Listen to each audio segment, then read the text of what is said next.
Train movement from Dhaka's Kamalapur to Faridpur-Bhanga junction via Padma bridge has begun on a trial basis today.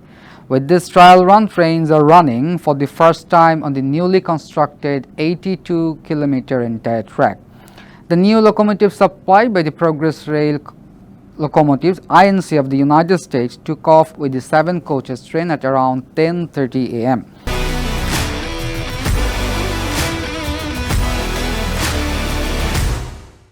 Railways Minister Nurul Islam Sujan along with other guests was on the train. Passenger train will start running regularly on this route after the inauguration on October 10. Passengers will be able to commute from Dhaka's Kamalapur, Gandaria, Munshiganj, Nimtola and Mao Station, Sharitpur Padda Station, Madaripur Shipchar and Faridpur's Bhanga Station. According to the railway, the 82-kilometer section of the railway from Dhaka-Bhanga via Padma bridge will be launched in October.